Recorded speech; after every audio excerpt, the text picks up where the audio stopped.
Ladies and gentlemen, we have an episode for you today. The Real Marks bring you the first ever, the inaugural WWE Women's United States Champion, Chelsea Green. And Justin, you were there. How was the moment live at Nassau Coliseum? It was everything I think any of us Chelsea Green fans dreamt of and more. But just based on the night, she easily had. I give Cody his credit. Cody's entrance was a nice pop, but that dude, the Nassau Coliseum erupted when the 1, 2, 3 hit, and Chelsea Green became the inaugural United States Women's Champion. And now she's the longest reigning. Put some credit on her damn name. She's the longest reigning by far. And no, it was a fun night. We can get into the night a little bit, but just congratulations to Chelsea Green. She deserves it. I did not have to riot.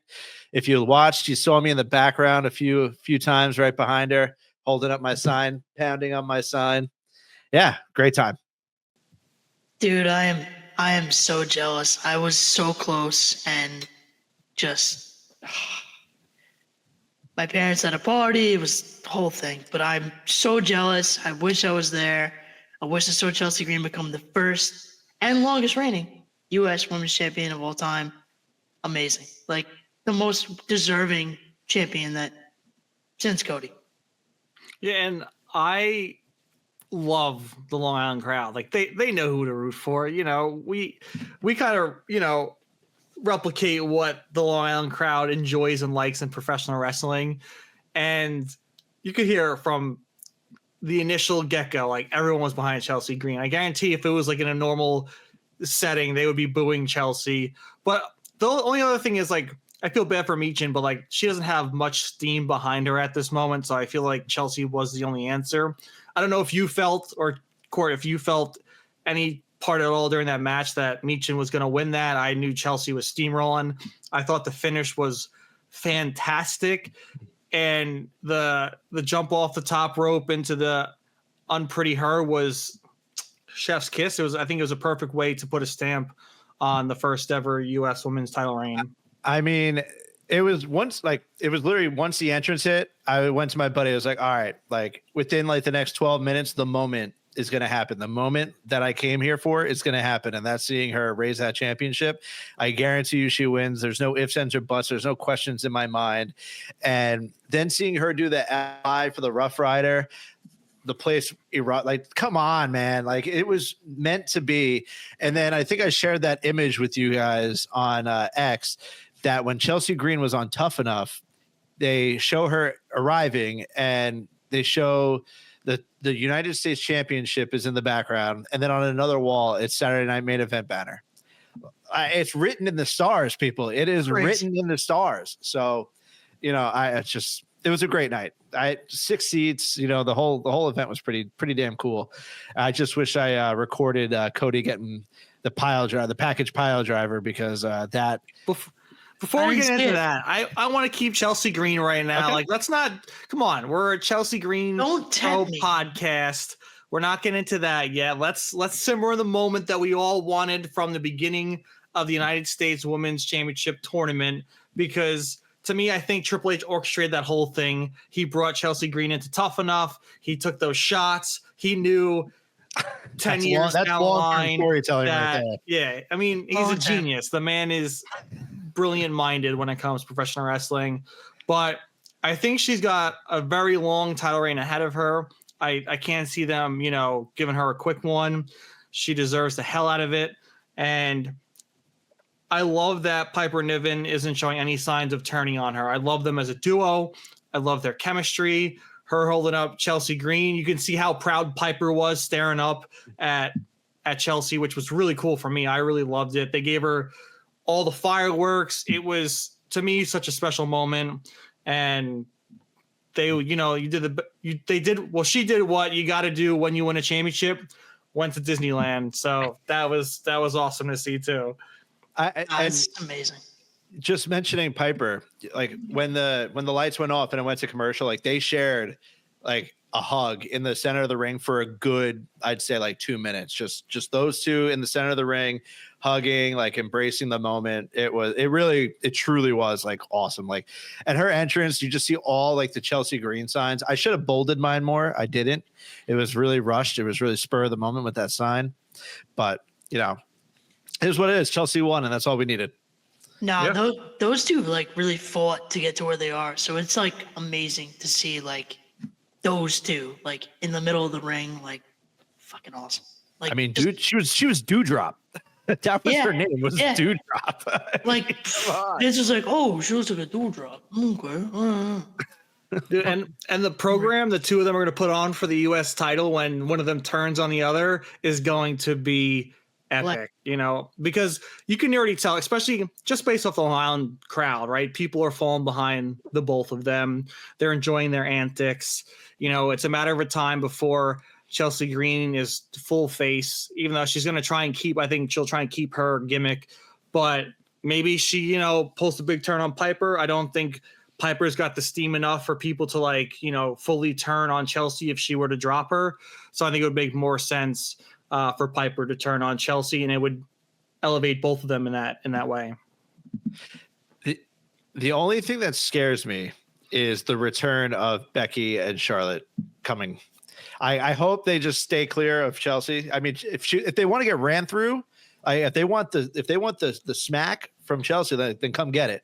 But you're coming back in, you don't want to get embarrassed by Chelsea. So go for a different title. Go for whoever wins the Intercontinental Women's Championship. You don't want any of the smoke and any of the momentum that Chelsea's riding on. So Becky, Charlotte, stay clear. Don't do it. Nah, dude. She's Cardi B's next, right? I forgot. Cardi B's next. I thought Cardi B was like up in line. She's right there. Just like, hey, I'm the lowest reigning U.S. Women's champion in the world. Like, let's go. Cardi B's next. No, I agree with you though. I feel like Becky and Charlotte. That's go up top. Go back to where you were from. Yeah, I agree. Where you belong. Yeah. I mean, I know I said originally, I'm like, oh, Becky is IC champ or US champ would be cool, but nah. Go back to the World Heavyweight. That's where you are. Yeah, and I think Triple H has his vision in the right way. I think he's going to keep Charlotte and Becky on the main women's title chase. And just based off how the tournaments are running, they are building that mid card. They're trying to build off their middle tier women's wrestlers. And it's going to be interesting to see if Lyra Valkyrie or Dakota Kai are the ones that come out on top for this, which is I'm really excited for. I know people were saying online that Io Sky, they wanted her to swoop in, but I think, again, she's up in the top of caliber right now. I think you got to really highlight the women who have been in the middle of the roster, busting their ass day in and day out for years now. So I think it's only fair for them to get their shine in the moment, especially for a first ever women's Intercontinental and United States champion. Yeah, we've been talking about it for I feel like fucking years, but it's so nice that the women's division is so heavy now, dense with talent, that we can really have 3 titles, between NXT and everything, and 4 titles, and to really accentuate women's wrestling. It's amazing. I remember when TJ started producing women's wrestling, everyone's like, oh, placing kids doing women's wrestling. He's it's a big deal now, and it should be. It always should have been, but now with Triple H in the helm, it's amazing, and I just want to see more of it, and I want to see it be, as we're sitting here talking for 10 minutes about Chelsea Green. This is amazing. If you told me 3 years ago, I'd be like, hell no. It's fucking awesome. I mean, I totally expected at least another 5 minutes of Chelsea Green. So, I mean, we could just go on and on and on. And now, Ty, you mentioned, the IC championship. Now I've seen Chelsea complete the mission. Now it's for Dakota Kai to complete that mission. So now it's full force, full steam ahead on hopefully, Dakota Kai obtaining that gold. That is the Intercontinental Championship for the women. Yeah, it's tough because I think Dakota deserves it. I think she's more ready to be champion, but Lyra is, I think, young, upcoming, can really personify a new championship for the women's division on Raw with her attributes and her character. So I'm kind of tough. I feel like, Chelsea didn't seem like it, but she was the heel in that match. I think they might push it on the face of this match, which is Lyra. But I agree with you. I think Dakota Kai is the shoo-in for me, but I don't know. I think it really could go either way. With the U.S. title match, I think it was easy that it was Chelsea Green. Sorry, I don't mean any disrespect to Michin, but she has a lot to build off her character and stuff. She really needs to do her character work on the program, in my opinion. So Chelsea was the shoo-in in this one. It's kind of in the same realm, but I feel like Lyra, especially with how young and talented she is, and her talent in the ring, she could really excel based off the wrestling portion.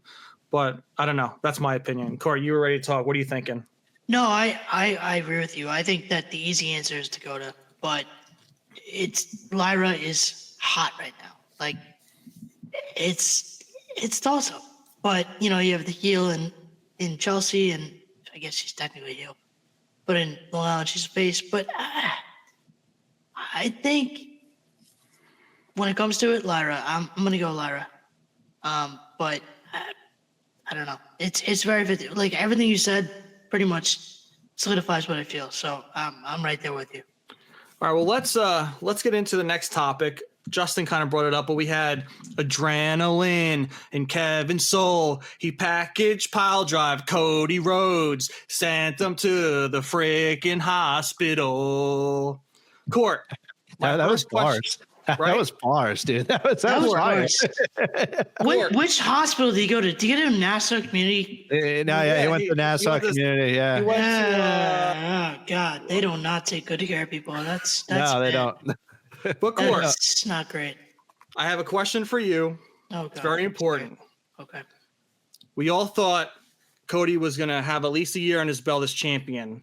Now that Kevin Owens is the new WWE champion, how do you feel? How do you feel that going into Netflix that Kevin's going to show up as a WWE champion? He's doing this holiday program as champion. Poor Cody's just like out and about, hurt neck, no champ anymore. Like what's going on, Court? Give us the scoop. Look, any other day of the week, any other opponent, I am all for Kevin Owens. When Cody was in that other company, I'm not going to name it right now. When Cody was in another company, my two favorite wrestlers in WWE were Kevin Owens and Seth Rollins. Literally, like facts.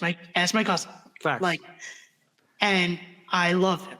Now, hate him, but that's okay. Like, we can be on hate. It's fine.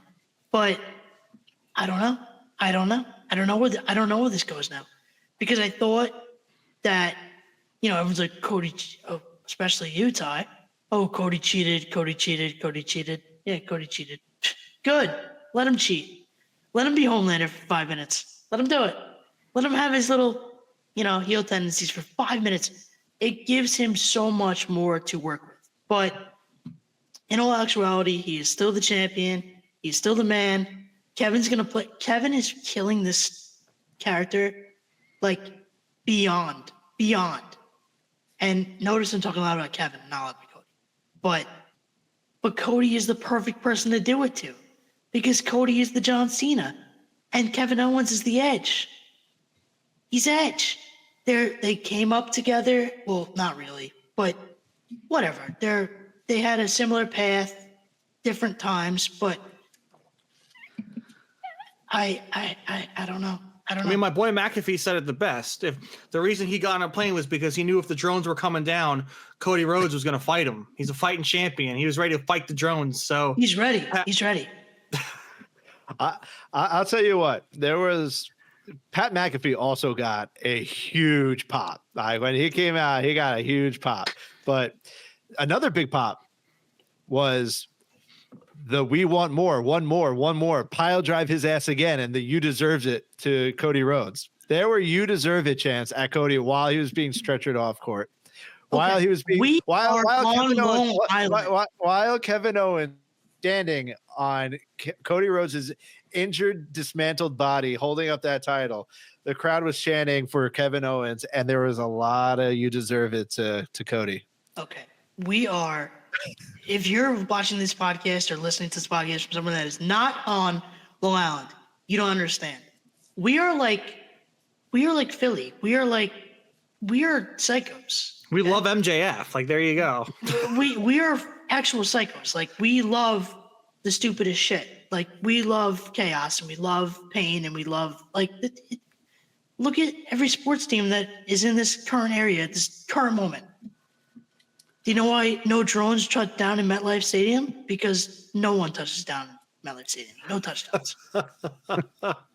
No touchdowns. That was a good one. I heard it at the bar today. It was amazing. Oh, you should have just kept it for yourself. Yeah, you should have kept that. Yeah, you should have kept that. I got to shoot it for my bar buddy. But yeah, it's insane. But I get it. Like, everyone's sick of Cody's defense, whatever. Like, his title reign, whatever. But give me a break. What do you want the guy to do? I say this every week. What do you want him to do? This is what he's being fed. This is what he's doing. I enjoy it. Right now, like especially with the, Cody like injured with his neck, the New Day talking shit about like it's helping. To me, it's helping Cody a ton, because now he's an attack from all these, like, getting remarks and attacks from these heels that are making these, slide to side remarks that they want to do. But for me, like, it's just gonna ramp up for when he just shows up and just opens a can of whoop ass on Kevin Owens. It's gonna be awesome. Like, I'm already ready for their third match. Like, I can't wait for it. I can't wait for Cody to pop back up again. And to me, it just poses the question, like, with WrestleMania not too far away, we're gonna be in 2025 shortly. I am super curious to know what route they go for the WWE Championship. Like, is it a triple threat between Kevin, Randy, and Cody? Is it Cody and Kevin? Like, is it Cody and Randy? Like, I know we still have like 3-4 months, but my brain's already racking to see what would be the best outcome for Cody at WrestleMania. I just want to say something real quick before I lose this thought, but Cody's first ever WrestleMania match was a triple threat with Randy and Ted. So if his first championship defense at WrestleMania was against Randy and Kevin in a triple threat, I wouldn't hate it. And it's all personal. I'm sure Cody doesn't care, but to me that meant a lot. Because I remember WrestleMania 26, I was like on the moon. You were. I was on the moon. I was so happy. Like he's got a WrestleMania match, and he came out to his stupid dan, which me and Ty had a conversation with the You were on the moon when he drop kicked the Undertaker at the Rumble in Madison Square Garden. Like, I have a picture of that. Yeah, Cole was marking out hard. We were there live, and it was great. But but look where we are now. Yeah. I want to hear you guys just reminisce more. I'm like lost in translation. You guys just reminiscing on all these Cody memories. We could have had a podcast before, like, podcasts were 15 big.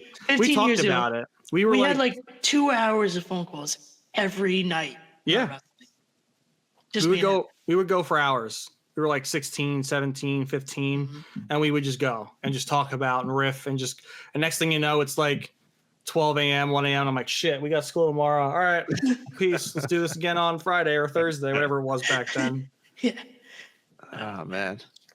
But where do you want Cody to go? I mean, obviously this isn't over with Kevin Owens. Kevin Owens is going to be he's going to be a defending champion all throughout this holiday tour, which is incredible. He could be home with his family, but instead he's out there defending his rightful championship. So I just want to know, like, when Cody does come back, how do you see this finishing off? Is it going to be a championship for championship match? Because clearly there's two champions right now of the world. It's going to be a ladder match for both titles. For both titles? I have absolutely no idea. I genuinely don't know. I don't know. I don't know what you do with it, because that'd be hilarious though. if they did like a ladder match and put the Winged Eagle and Cody's title up there, I'd be all for it. Because then Cody could do 2 belts again. He didn't really get to do 2 belts because he only had 2 belts for like 35 seconds in Saudi. But I don't know. It's there's a lot to it, and I love this Kevin thing. And if you would have asked me a couple months ago, I'd be like, all right, him and Randy, or him and anybody, him and Roman, him and Rock, whatever. But now I think I'm kind of like, now that I have it in my head, kind of want that triple threat. Then I want the Randy turn, and then I want a whole feud till SummerSlam. Him and Randy to SummerSlam, from April to August. I want it so bad. It writes itself. It writes itself. I'm here for it. I'm just here. I'm just along on the ride, enjoying every step of this journey. Can we talk about Raw's first episode on Netflix? Because it's like a pay-per-view. Stacked. This thing is insane. I can't wait. January 6th, I will be glued to my television watching Netflix. I hope Netflix doesn't fuck this up with their streaming, because this is going to be gigantic. We got Logan Paul showing up after he said he was retiring, but of course he's just trolling people, saying he's going to bully everyone. Him and Gunther possibly could have a world title match. Who knows? We have tribal combat for the Ulafala between Roman and Solo. I mean, we have Seth Rollins and CM Punk head to head. Like, the press conference itself was just insane. It was kind of like the WrestleMania press conference we had back in Las Vegas. Yeah. And it just geared it up tenfold. Even like Rhea and Liv, like, their feud has been going on for so long, and it still excites me. Like, I still can't wait for this match. I can't wait to see what happens. Does Liv settle it once and for all that she's the top dog in the women's division on Raw? Or does Rhea say, you know what? The only reason you've been champ is because I was hurt, and they continue her dominance as champion. And I'm fine with either. I'm very excited. I could see Dom turning on Liv to try and get back in Rhea's graces, and she just flat leaves him. Like, that's what I can see happening. Chicken nugget slut? Yeah. Yeah. Did you see that huge slate of chicken nuggets he was given at the Netflix? Yeah, and he's like, where's my ranch? He's like, you want me to dry dog these? Dry dog these. I did, but even we want to talk about like production of like just that like Raw on Netflix press conference. Even the microphone, like, I love this, like the circle now, instead of it being a square box that says Raw, the subtle circle around the microphone was so clean. I was like, it's the littlest things, like the little details that are just so nice when it comes to that. And I was thinking about it, have you guys watched like Thursday Night Football on Prime? Yeah. Have you noticed the quality difference between watching a Thursday Night Football game and like Sunday on CBS? Like, it's incredible. Yeah. So I'm really hoping the quality of Raw on Netflix is like that of Thursday Night Football on Prime, because the quality is just it's incredible. And if they can get that for Monday Night Raw, holy shit, we're gonna be cooking with something. Oh yeah, it's they have all the tools. I mean, it's Netflix. Like, think of how much money Netflix is worth, how much they paid to get Raw to go, whatever.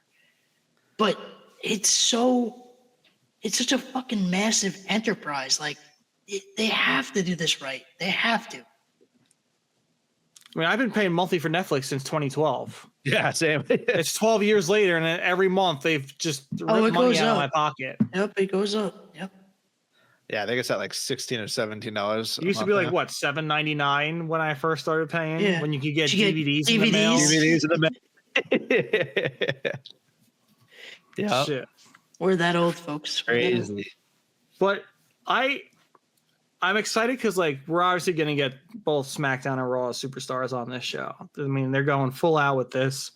We'll finally have a full understanding of, what this open season means for Raw and SmackDown and who goes where. I think we'll find that out on a lot on the Raw on Netflix, the opening one.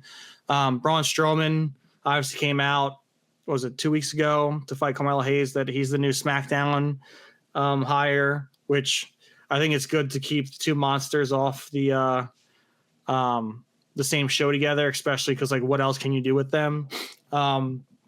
I thought they were going to have Carmelo Hayes beat Braun Strowman, which would have just killed it for me at that moment. Because, like we said in previous episodes, at least I've said, how I still, I mean, him and Bronson Reed put on a great program, but like still, like against other wrestlers, it just to me they still don't fit that current day mold. But I'm just excited to see the aftermath. I know I'm going to enjoy every moment of Raw on Netflix, but I'm very intrigued of what the aftermath is going to be. Obviously, Cody's going to be at Raw on Netflix. There's no way. Like he's gonna Kevin. There's going to be a segment where Kevin's glanting his one day only Winged Eagle Championship that's been around for now 3 weeks. But Cody's going to come out, smack him around, and we're going to go from there. It's literally, as they said, it's the beginning of a new era, and it's really going to show after the show ends. Go ahead, Court. No, I don't see Cody missing that holiday tour. Like I don't like, even if it's not televised, I just can't see Cody not being at the Garden on the 26th. Like I just can't see it personally. But I'm sure he'll be there. I mean, he's advertised for it. So, I mean, I don't know. That's what I mean. Like, he's a big draw. Like, I don't – you can't just, like, kayfabe that. But he's also deserves his time off. If he wants to spend holiday with his family, like, the dude's been the workhorse of the company. The dude's been on the John Cena schedule. He's been fighting off drones and defending his title globally. So, like, I think he deserves a week and a half off to, spend some time, especially the holidays with his family. That's what I think's happening. I think that this was a way to write him off and have Kevin Owens parade as the fake WWE champion, which works so well because he's going to get booed to shits across the US while he's doing his holiday tour. Mm-hmm. And I love that he photoshopped his face on Cody's body. So I think this is what they're doing. I think Cody's going to spend time with his family for the holidays because I don't think he's going to have much time off when the new year starts. When, January 6th starts, Cody's going to be on the road to WrestleMania and then SummerSlam, and it's going to be insane. So I think this is them giving him his rightful time off and being like, yo, I know you want to do this holiday tour, but you have a lot coming up. Go rest, enjoy your time with your family, come back ready to go, Raw on Netflix, and we're gonna get moving. So that's my personal belief. No, you're probably right. I just can't. Knowing Cody and knowing what the Garden means to him. Yeah. Like he does not forget about. And no offense to all these other talents, but like he wants to wrestle in the Garden every chance he possibly gets. But we'll see. I don't know. Another thing that we got teased was that vignette of the 0 with the slash through it. And I think we all know where that's going. And that's going to be the debut of Penta. But are you guys shocked that he's going to debut? Like they're putting him right there, like Netflix on Raw debut. Like they're going to throw Penta out there. Like you have the likes of John Cena coming back. You have Logan Paul. You have Cody Rhodes. You have Seth Rollins versus CM Punk. You have all these like main event WrestleMania matches, and they're giving it to Penta. Like, hey, we're like not even on SmackDown, not NXT. Like, here you go. You're going to Raw. You're going to be on the Raw debut on Netflix. Like that says something, and I just don't know where they're going to fit him in there. And that's kind of what's. He's a stud. I mean, he just because I didn't know much of Penta before AEW, and the man tore the house down in all his matches. And it's sad that, Ray Phoenix is dealing with what he's dealing with, but the man can go, he's a draw, especially within the lucha, the lucha environment, from fans from AEW. And maybe he comes out first ever hardcore champion at WWE, the new era. Who knows? What are we going to see? That would be very Triple H. Okay, yeah, I see that. Okay. That would be very Triple H. Like, hey, Tony, look at this guy. He's our first, hardcore champion in, the new era, whatever. I can't get that. I could get down with that. I just don't know where you put him in. But if he is like a surprise entrant in like some like hardcore, gauntlet, then that works for me. But like other than that, like I don't want him jumping right in with the LWO. Like I don't want to see him get involved with the LWO. I don't want to see him instantly with Andrade, all these other Mexican performers. I want him to stand out. So I just having him debut there is a very, very important decision that hopefully it's got to go right.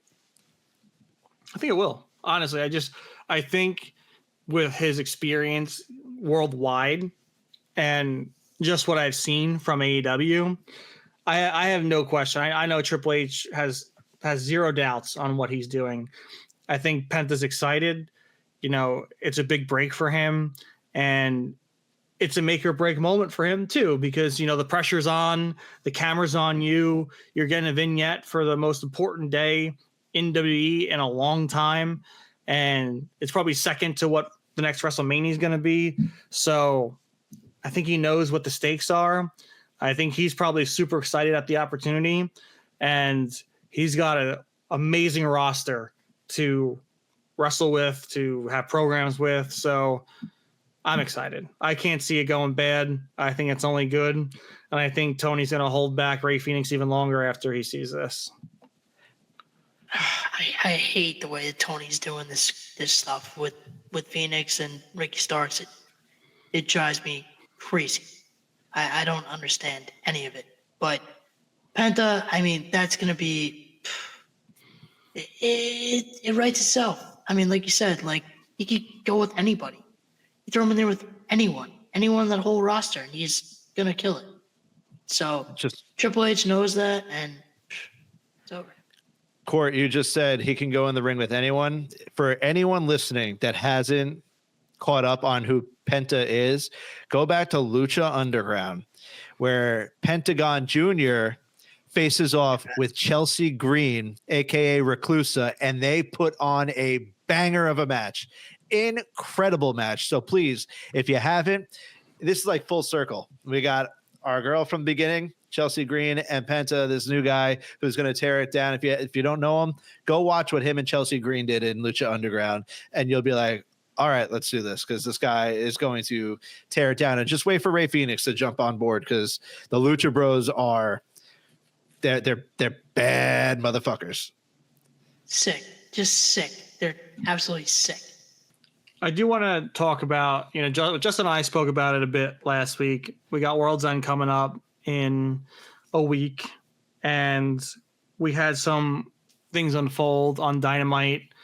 We had I think it was the main event between Team AEW and the Death Riders, and there's a lot of animosity between Orange Cassidy, Hangman, and Jay White. I feel like, I know I said it last week, this would be the chance for one of the AEW guys to come out on top, but I think that solidified me that Moxley's just going to have his reign of terror on AEW for a bit longer.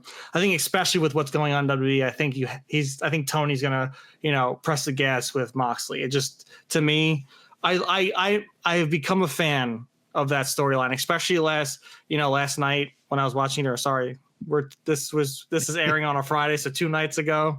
I was a huge fan of that whole match. It was entertaining. The story was there. Hangman leaving, the tags tagging in and out on each other. Like, it's really growing on me. And props to AEW in this sense and Tony Khan, because at the start, you heard me rip it. Like, I was not a fan of the Death Riders killing the mid-card. It was dumb, but they really have come full circle, in my opinion, with the storyline. And I'm excited to see how it unfolds after World's End. I'm excited to see how it, ends as well. But I think, like we said, Ty, we discussed this. Like, right now, it's got to be Moxley. And like you just said, like, especially going up against WWE, what's going on. As much as you and we both said Jay White, as much as we would love to see Jay White, is it, from a business standpoint, is it dangerous to put that title on Jay White right now after, I don't know how many people from, if there's solo WWE fans, how many of them know who Jay White are, who Jay White is. Obviously, I think AEW fans are more adverse to New Japan and whatnot. So I guess for them, but it's bold. It's like, all right, are we going to put this title on Jay White and see what he can do? Because if that fails, then, I mean, their numbers are still drastically dropping. So I don't know. I still don't even think the Death Riders are really working out. Like, what's it doing for the numbers? Nothing. Yeah, I got to be honest with you. I don't tune into AEW anymore. I can't. I try. I dabble. I look. I see. But Ty, when you said they're going to put their foot to the pedal about Moxley, you're totally right, because that is all they have. I mean, they have Jericho and they have, MJF, and they have guys, but like Moxley is the, you got Roman and Seth on, Raw on Netflix, like big matches, like Roman and Solo and Seth and Punk, like they have to counter that with something. So Moxley's gonna be the guy for, as far as I'm concerned, like the next year. Like he's gonna roll with it. Like I don't know. And like I know like MJF and Adam Cole are doing their thing with Diamond Champ, the ring and all that crap. Who the hell cares? Who cares? I kind of question, like, especially with how WWE is now. Do you think Moxley wants to go back? Because the reason he left was because of Vince's booking and what he was doing to him and the shit he was dealing with. Now, like, look what they're doing. Like, he could easily just fly right back into the main event scene. Easy against Roman, against Seth, against whoever. It would be sick. Yeah. That would be incredible. Dude, that would be such an amazing op. Like, that'd be like, even like, bias aside, as good or better than Cody. Yeah, And like Moxley returning. Yeah. Oh my God. Yeah. Yeah. And the other thing is, like, that would destroy, to me, that would like put the nail in the coffin for AEW. Like, if they would ever lose Moxley, like, who's going to be at the helm of that show? Like, Jericho, I love Jericho, what he's done for the business, but like, to me, like, he's at the point where I'm like, I'm good with what he's done. Yeah. What? Christian. I was thinking Christian. But, yeah, Christian. Yeah. I mean, Christian. Again, Christian, Edge. Like, I'm sorry, Copeland. Yeah, but to me, Christian, like, at the end of the day, like, even lately, like, he's got his briefcase and he's doing his teasing and stuff, but like, to me, like, he hasn't been on the forefront like he has either. So to me, he's kind of like being kept like the ace in the hole. But to me, it's kind of like losing the interest of Christian, because like, what's he really getting involved in right now? So like, yeah. I don't know. I think to me, Moxley, like, if he were to ever leave AEW, I think to me, it's like the start of the end for AEW, in my opinion.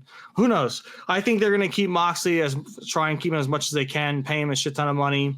And then I think the drawback for a lot of people is going to be when they get Danielson back and they have their rematch for the title. I think that's what's going to bring a lot of eyes back. And to me, like, that's the moment where you need to like stack that fucking card and make people want to watch and sit there and enjoy, and don't do that long ass, 5-hour stink where you got everyone in the stands, picking their nose and bummed because like, all right, here we go. Like, we're still going. This is like 6 hours in. It's not even like WrestleMania. Like, they really need to tighten up, put the best wrestling and the best stories out there for that one pay-per-view and then shoot from there. But look at the names that you both just mentioned for AEW. Edge, or Copeland, Daniel Bryan Danielson, Christian, all these guys are older. They're all former WWE guys. That's their issue. Their issue in AEW is they can't build stars. You look at WWE, Braun Breaker, we were all making fun of the NXT 2.0 days, but where did he come from? He came from 2.0. He became a star. They developed him into a star. Like, AEW is just simply not doing that. All their stars right now, like, sure, I'll give them Swerve, I'll give them MJF, like, I'll give them those two. But even like Orange Cassidy had the chance and they just don't give it to him. Like, yeah, he had that run with the International Championship, which was an amazing run. He was putting awesome matches on night after night, night in, night out. But now they just fell back into the trap. Now it's Moxley again. Now who's going to take the title off Moxley because he took the title off Bryan Danielson? Like, who's that guy? There is no guy. There's no guy that could possibly take the title off Moxley right now. And like Ty said, the only way you could do that is in a fatal 4-way or something like that, where it's not him getting pinned. Like they're incapable of building stars, and they have to. They used to focus on that. They've gone away from it by signing all these former WWE guys, and now they've fallen into WWE 2.0, and everything is tanking because of it. Everything. And the crazy thing is too, like, they have, to me, what could be such an easy recipe. Will Ospreay, Darby Allin put on a fucking clinic 2 nights ago. Clinic. Like, match of the year worthy, in my opinion. Like, when I watched that, like, I know people, like, you know, some WWE people, fans cringe about like some of the back and forths, but to me, it was super clean. The fucking spots were awesome. It flowed so well. The charisma, not the charisma, the way they flowed off each other was impeccable. Like, that's the people you need to, if you want to showcase that you have the best wrestlers and the best wrestling on television, that's what your champion should be. If Will Ospreay was the AEW World Champion and you actually kept the title on him instead of just like having people switch titles every 2 weeks, which to me is not going to build any stars, and you kept a title on him and he was putting on these bangers week in and week out, no questions asked, people are going to flock to that because they're going to be like, oh shit, the AEW champion, the international champion, the TNT champion is a fucking stud. And if I know he's going to be on television wrestling, it's going to be awesome to watch. And that's what I want to tune in for. Like, if you want to showcase the best wrestling, then you put your titles on the best wrestlers and let them go. Cause like they can. Will Ospreay could put a fucking 5-star match on with a pillow and toilet paper and it would look awesome. Like, I don't understand the thought process behind what they do because their storytelling is subpar. It's very subpar. So when I see that match happen and neither of them have a championship on them, it's insane to me. Yeah. Well said. Yeah. I can't even piggyback. And then, like, I'll give him one more star. I think they're building Kyle Fletcher up very nicely. So I take that back in that sense. Kyle Fletcher, building him up great. But these all come back to Will Ospreay. So put the damn title on fucking Will Ospreay. Holy shit. Like, it's that simple. Get the title off Mox, put it on Ospreay, have Kenny Omega come back from his diverticulitis, and then let them go off for like. Dude, they need Kenny back so bad. Yeah, I know. Kenny needs to come back. And like, even like, to me, taking the title off Swerve was dumb. I know it was for, you know, Danielson, but like, the dude had so much steam behind him. And we talked about this. I'm not going to keep going into it with the whole program with Hangman and what they did after that and where it's led to. But it made no sense. You killed momentum for multiple stars. Granted, you know, they're pushing Hangman back into this fold, but I don't understand it sometimes. Like, there's championships for a reason. They're to build your top stars, to make them better. And they're not really doing that. Like, right now, the AEW title is in a briefcase hidden because, you know, the Death Riders are taking control of AEW and the Young Bucks are at their pool and, you know, floating around, hitting their fins, doing whatever they fucking do at their pool. I don't know, like throwing fucking power bombs to each other in the pool. I don't know. But like, to me, like, they're 2 top stars that should be around doing shit. And like, they kind of got written off. So like, I don't know. I don't know what's happening over there. Yeah, I don't know. All I know is that the Jets beating the Jaguars lost me my parlay. So yeah, well, thanks, they should have. Yeah, but don't worry, because the Young Bucks are going to come back and be the saviors of AEW, and they're going to fight against the Death Riders, and it's going to be the AEW originals versus. I see how it's already. I can't even talk about AEW and like not get mad. Like, that's because they have so much potential. Like you said, they have all these wrestlers, they have all this talent. It is a massive pool of talent. If Triple H had that, they'd have fucking NXT. Triple H has it. He has it. Well, he has the no. better version of it. No, I'm just saying, like, if Triple H had that, like, think of like another show where Triple H had all that talent. He could put fucking 6 hours worth of wrestling on TV and it'd be entertaining. But Tony just doesn't get it. And I really try, and I own an AEW jacket, hat. I went all in. Cody was there. No pun intended. It's so all in. Yeah. It's fucking infuriating to me. How do you not just put the two pieces of the puzzle together? This is a corner piece. Then you put that. And build off that. It's fucking crazy to me. I can't even talk about it because it makes me angry. So, whatever. I don't know. I got no words. Yeah. Fuck the Jaguars. It's just funny how night and day it is right now in the world of professional wrestling with Netflix coming up with Raw and then the shit we were just spewing about it. I want to go back to like episode 1 of our podcast because we recorded before Cody made the jump back, right? Oh, we were yeah. recording. Mhm. Yeah. So I want to listen to like an episode where like Court was like full blown like AEW, and then like Yeah. It was also when Vince was still around. Good. Yeah, it was good. And WWE was shit. But so that just shows you how much things can change in the matter of God knows how long. Like you get rid of Vince, 2.5 years. like AEW was up here. It was up here. It was at the peak, and now it's at the valley. It is literally the valley.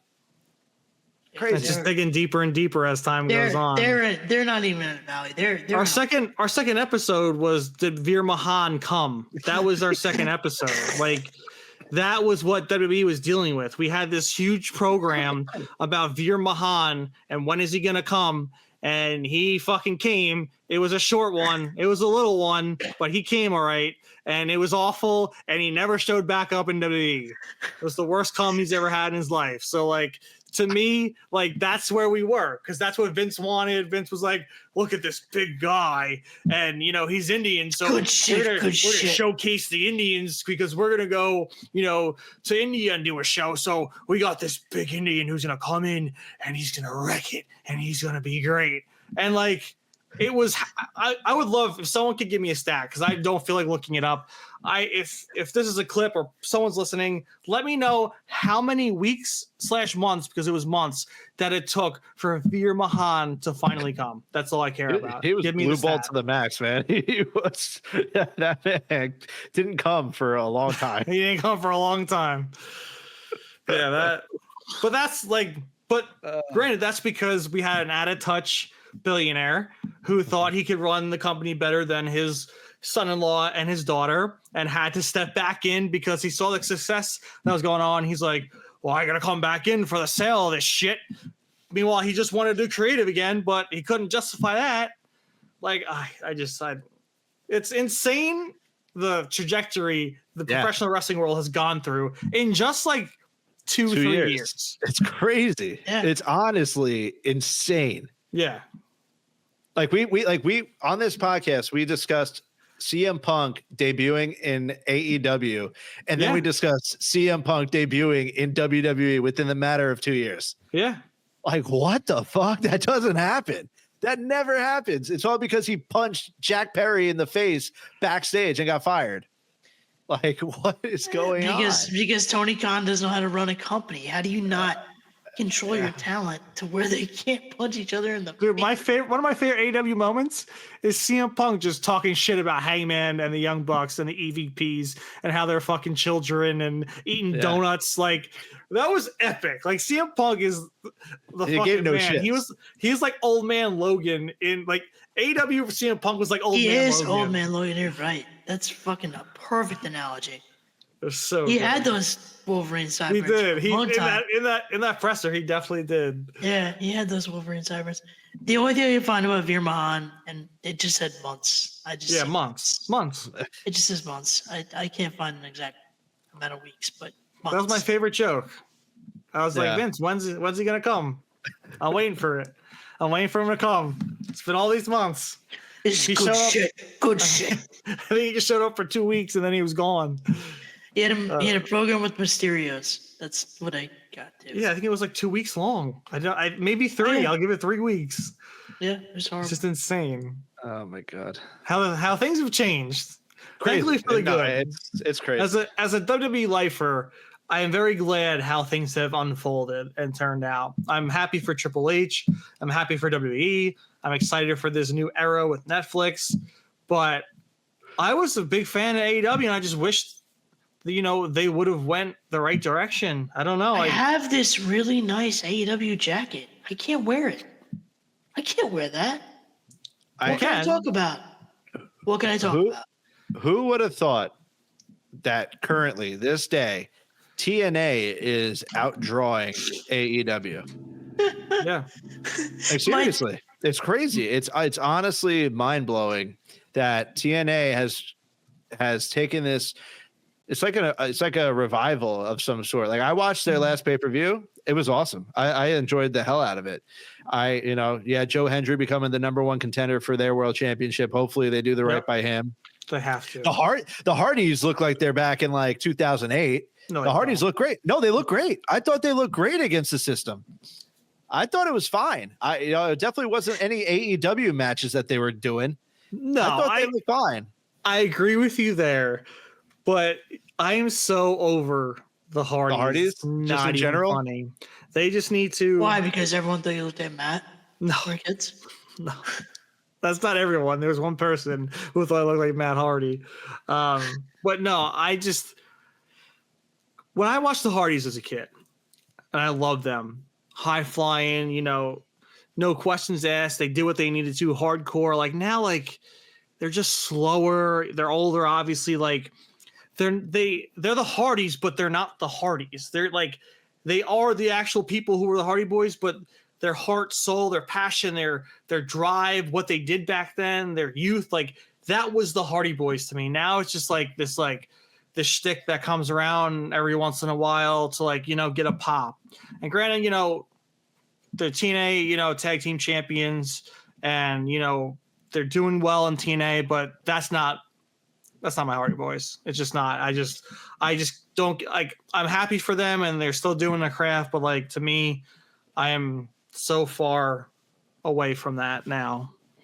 Let's put it this way. My dad has season tickets to the Islanders. Sorry, Justin, close your ears. But he got like pre-sale to stuff. He's like, oh, TNA Slammiversary in June at UBS. I'm like, no thanks, you couldn't pay me. Like, you couldn't pay me to go. I would go to Slammiversary. If Joe Hendry was going to win the title at Slammiversary, I'd be sold. Okay, I'll go. But besides that, besides that, no, I'm good. But But that shows like who thought that TNA would be going to UBS Arena for a pay-per-view. Yeah. Like they were just down in Atlanta, just in one single building like NXT was. Now they're traveling, they're moving around. Yeah. I think they're doing better than AEW. That's saying something. Yeah. You're right. It is. They are doing better. The AEW like crowd shots are so cringy. Like I can't even look. I can't. Yeah. All right. Well, let's wrap this one up and let's give it a little positive note. Get away from the AEW rants that we usually do. We're all pumped up. We're on Netflix. Going to change the game for wrestling to come. We're all super excited. We're all pumped up. I can't even begin to tell you what I want to happen because it'll probably be wrong and Triple H has the vision for it. So everyone listening, everyone watch us, give us your thoughts on what you want to unfold with the Raw on Netflix premiere on January 6th. It's going to be insane. The only thing I need is my boy CM Punk to come out on top against Seth Rollins, and hopefully Seth becomes a heel, and him, Drew, and Kevin Owens form the greatest trio of all time just to hate on everyone and be jabronis, and that's what I want. What do you guys think? Great? Cool? Great. Agreed? I want Cody back. Cody. He'll be back. January 6th, Cody Rhodes, the return. Oh, he's there. She wants Sir Cody back, Cody back, Cody back. Wants Sir Cody back, Cody back, Cody back. Cody. I don't know where I'm going with this. All right, I'll just sing my song again. Adrenaline in Kevin's soul. He packaged Piledrive Cody Rhodes, sent him False. to the freaking hospital. Whoa. Nassau. All right, with that being said, folks, thank you for listening. Thank you for watching. Tune in next time, and we will catch you on the next one. Real Marks out. Oh. Sorry, I jumped on your out.